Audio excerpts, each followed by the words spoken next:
and you are tuning in to Rolling Out.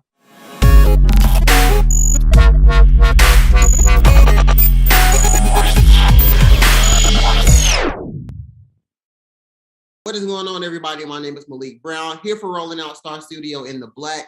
And today, I have the pleasure to speak with Miss Miranda Haymon. She is the director of Exception to the Rule. Miss Miranda, how are you doing today? Good. How are you? Thanks for having me. Look, thanks for coming on and speaking with us with this little short time that we have. But yeah, we talked a little bit, and I talked to some actors, but now I'm talking to the director, which is even great. So, for the people that probably don't know what Exception to the Rule is, and I've asked the others to explain, what they think it is. Let the people know, your backstory and what you think Exception to the Rule is. To me, Exception to the Rule is a play about what are the things that are keeping us within the chains and what are the systems that are building the chains and what is our culpability within and outside of it. And what kind of led you to, want to be a director for something like this? Well, I think in general, I feel that directing is something that, is a really good opportunity to be able to know a little bit about everything, a little bit about acting, a little bit about lighting design, sets, costumes, sound, writing. So I think the opportunity in something as awesome as Exception to the Rule is that our project feels like a true collaboration. And there isn't just one thing that has to stand alone and stand out. It has to be, it's an ensemble piece. Our designers are having a really awesome time collaborating. We're really trying to make sure that, all the threads that we want the audience to feel are, coming through. And that means that it's inherently a highly theatrical piece, right? It beckons an audience, it beckons collaboration, it beckons discussion. So I think that in general, the thing I like about directing is the opportunity to be able to help curate that, right? And to help others and to help myself really, come to a place of understanding about the show. And then what I think that means for this is that it really is an opportunity where everybody is shining. And I love that about our piece. Definitely. When going into something like this, who is your target audience? Who are you trying to make, let them feel this? Like, who needs to really, feel something like this and understand what's going on in this play?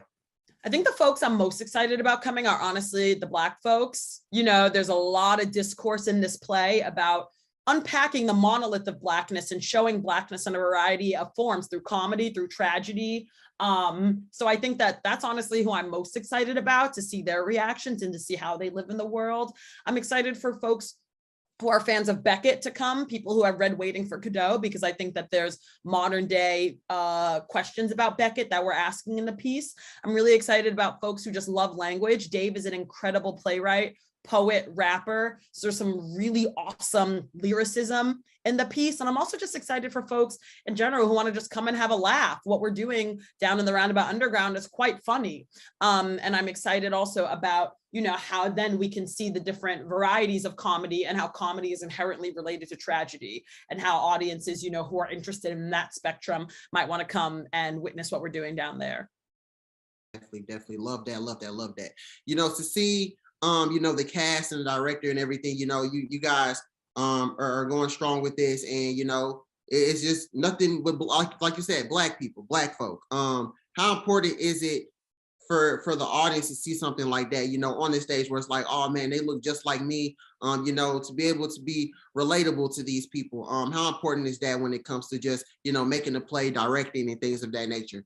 Oh, it's critical because, if we keep seeing the same stories, if we keep having the same stories being told, that means that our understanding of ourselves and our community is inherently limited. So I think this is super important for folks to come because, it's a modern day story about like a bunch of Black kids sitting in a classroom. Like, who hasn't been that? Who hasn't seen that, right? And whatever way you want to interpret it and see it, is up to the individual person. And of course, what character they relate to. But I really think the story is critical. And I'm really excited to share it and see what folks have to say.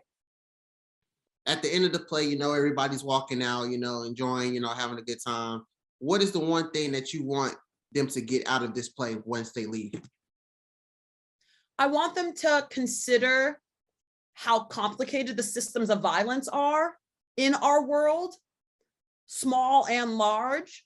And I also want them to leave with the sense of each one of the characters that they met, each one of the students that they met has potential and is a pearl in their own right. You know, nobody's bad, nobody's good. I really want them to leave saying, I'm really glad I met these 6 students. And I really see how each of them were fighting for what they believed in. What are some things that you know you may have learned throughout this process in directing this play? I definitely learned the power of silence. I think that especially as it relates to comedy and tragedy, I think that silence is huge and is a huge tool that we have just in terms of being, you know, in our own, you know, like non-theatrical world, in the world we live in every day. Silence can be powerful and it can mean a lot of things. And it doesn't have to be bad and it doesn't have to necessarily be good. So I really learned the power of that, and also active listening, right? And the power of stillness, and how stillness can still be active and how activity can still be silent. So that's something really great that I learned. And I'm excited to, you know, just see how stillness and activity and silence show up in my own life, in my own personal life.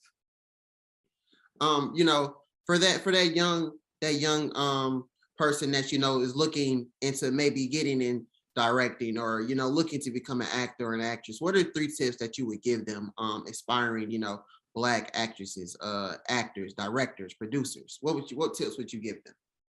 You know, advice is so hard because it's so specific to each person, but things that have really helped me. Number 1, find your people. You know, whether or not that's on Instagram, TikTok, on the street, at a show, really, really community is the most important thing, because what we're doing is a communal effort, and also who we are reaching is a community. So I think you got to find your own community in order to be able to create more community, to generate it and also support yourself. Number 2, I'd also say spend a lot of time finding your voice. I think that sometimes it can get really complicated when, you know, you're trying to gig and you're trying to hustle and you're just saying yes to stuff and you don't really know why you're saying yes. So the importance of finding your voice and saying, wait, yes, I'm saying yes to this because I'm excited about it, because I know that I would do a good job, because this is something I'm actively interested in telling. Don't just say, yeah, I know sometimes we all got to say yes, just, you know, to get the bag or to pay rent or to make it, you know, that's a hustle, that's real. But I also think really finding your voice within that and resisting the temptation just to say yes to an opportunity just because it comes to you, which is my third bit of, you know, insight, is that you can be, you know, you can have a threshold, you can be picky, right? Because it's your education, it's your craft, it's your art form, it's your time. So really understanding the value of your time and your energy means you don't just got to say yes to everybody. You don't have to say yes to everything. Your yes is the most powerful thing you have. So take care of it and take care of yourselves. Man, those are amazing tips. I hope everybody really takes those in, because those are big. Those are 3 big tips. 3 big tips. I mean, and not just, I mean, in life general, really. Yes. Those are 3 tips that you use in any situation. So, Miss Miranda, thank you so much for coming on, speaking about the play, speaking about everything that this play means. I hope everybody comes out and enjoys it. Let the people know, you know, where they can find the play, you know, tickets and things like that. And yeah. So yeah, that's exception to the rule at the Roundabout Underground. We're running from now to the end of June. Go to roundabouttheater.org to find your tickets, or come visit us at the box office. We're over at 46 between 6th and 7th. Come through. We'd love to see you. Definitely. Miss Miranda, thank you again. Like I said, I hope everybody comes out and enjoys. And everybody, this is Rolling Out Star Studio in the Black with Malik Brown with my special guest, Miranda Haymon, and we are out.